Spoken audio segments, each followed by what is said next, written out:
Majestical Services is a Discord-based free content creation company. They can create any logo, banner, or background you could imagine. They can build your Discord server or make you your own bot and help you grow your own community, all for free. Availability is limited since their queue is so big. Get there while you can. Join at majestical.robsrandomstuff.com. For those of you who can't spell, that's majestical.robsrandomstuff.com.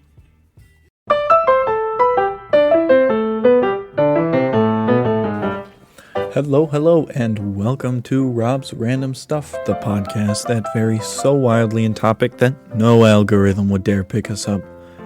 That's right, I'm alone today. John couldn't make it because he's driving his bus somewhere. And today's episode is a little short, or maybe it's not a little short. I don't know. We'll see how it goes. It's about Santa and a little bit about Christmas. It turns out Santa's a weird guy. But before we get to Santa, I suppose you need a little Christmas background, because it explains a couple of the things about where the modern day Santa came from.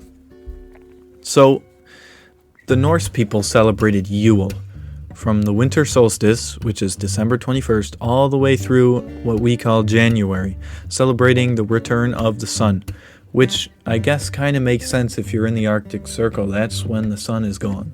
But if you're below the Arctic Circle, the sun's only up for a couple of minutes, and the farther south you go, the more sun you get on the winter solstice. So they celebrate the return of that guy. And the sun was one of their gods, so of course they had a giant feast. The men would bring home a gigantic log, like chop down an entire tree, and set that thing on fire.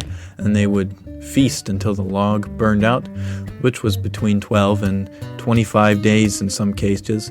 And they believed every single spark represented a new pig or calf born on the oncoming year. And, I mean, the winter solstice was just a convenient time for everybody around Europe. I mean, that's when your beers and wines would be ready for drinking, and they would kill off all their livestock so that they wouldn't have to feed them, and then they would eat all the livestock because it would go bad. Now, the Romans did something a bit different, which is the closest to our Christmas celebration today. They called it Saturnalia, which celebrated Saturn, the god of agriculture, and was pretty crazy for everybody involved. Starting the week of the winter solstice and continuing through the entire month, they opened up their reserves of food and wine and celebrated. And some even say they freed their slaves for that month, and the slaves were treated as equals. The Romans also decided to give a ton of gifts to each other throughout the whole time, but most importantly on December 25th, which was the birthday of their sun god, and was coincidentally the most sacred day of the year for the Romans who were not Christians. And fun fact, when Christianity started roaming around, they didn't really celebrate Christmas because the birth of Jesus was not even in the Bible. However, Pope Julius I chose December 25th to be the holy day. And it is believed by many that he chose this day to try and convert more of the people around Europe that weren't Christians into Christianity by showing them that their holy man shared a day with their gods.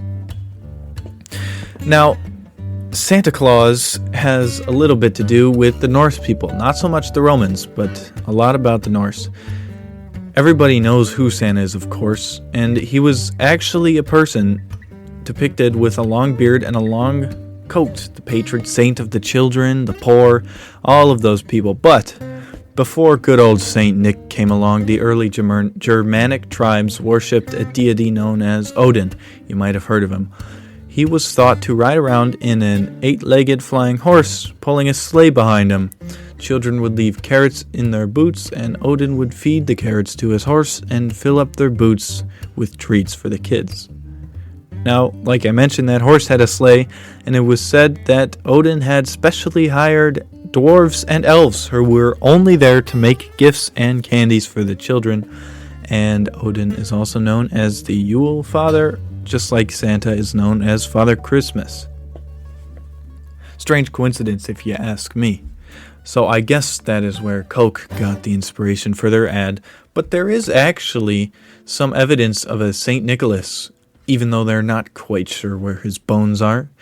It was said that St. Nick was also the patron saint of the prostitutes due to a story that was told about him, where he saved 3 girls from being forced into prostitution by dropping the coins through their chimney so that their father could pay their dowry. The dowry in question was not mentioned in anywhere I could find. He's also the patron saint of sailors, merchant, archers, thieves who felt guilty about their deeds, kids, brewers, unmarried people, and students. So I guess it's safe to say that good old St. Nick is the patron saint of everybody. Now, the earliest writings about St. Nick were written centuries after his death, including that story, and a lot of them either didn't have too much detail or blew detail way out of proportion. However, an early list shows that he was an attendee at the First Council of Nicaea in 325 AD, which was a council of bishops who gathered to get a consensus on church issues, and he was there, according to the list. But none of the bishops that were verified to be at that meeting had actually written about St. Nick, even though they had written about each other and the topics that they discussed. Which is kind of weird, and that's pretty much one of the only writings we have about him that was written when he was alive, or said to be alive. Now, going off of his death date, which is widely accepted to be December 6th, except nobody can verify it, because nobody knows when he really died. A little less than 200 years after that day, the St. Nicholas Church was built under orders from Theodosius II over the site where St. Nick was said to serve as a bishop. And what is thought to be his remains were moved to a sarcophagus inside that church. However, quite a few years later, a group of merchant sailors moved the major parts of his skeleton without authorization and enshrined them in the Basilica di San Nicola, a church in Italy somewhere. I think it's Italy. And the smaller bone fragments were left in there until some sailors came and took the rest of his bones to Venice. So I guess it's safe to say everybody's a little crazed by St. Nick's supposed bones. But why is he called Santa Claus? Well, by 1200 AD, he was kind of known as the patron saint of the children, and he was known for giving gifts and goodies to them. And of course, he was alive around the 300s, and now it's 1200. So these stories kind of get blown out of proportion, and nobody really knows if he's real or not by then. So they kind of just assume he's like a Santa Claus sort of character. He was said to give gifts and goodies to the children and made sure that they all said their prayers, with the gift-giving celebration happening on December 6th, not Christmas, the 25th, not yet at least. But, however, the Protestant Reformation began in the 1500s and saints all over, including Nicholas, fell out of favor. However, over time, many new figures were created to fill this position, since there was already a celebration and the kids loved it. A lot of them looked like devils, a lot of them were just regular people, and some of them were gods, and none of them really fit the description too well. However, over time, I guess, just like other stories, these guys all sort of merged together and became what looked like Santa Claus, which pretty much looks exactly like Odin, but with a red coat. And sealing the deal, Coke created their famous Santa Claus marketing campaign, showing us the fat man with a white beard and a red coat that we know today. And there's Santa Claus for you. This episode came out to be just under 9 minutes, it looks like. So I guess it was a short episode. There's a lot of information about St. Nicholas out there, and I most definitely got a lot of stuff about Odin wrong, or neglected to include it. So go over to your Google search bar and search, who is Santa Claus? That's where I got started, and that's where I found all my information. It's pretty interesting. I think there's a History.com one. St. Nick has his own Wikipedia page, and of course Odin has plenty of attention, since he's a pretty major god in Norse mythology.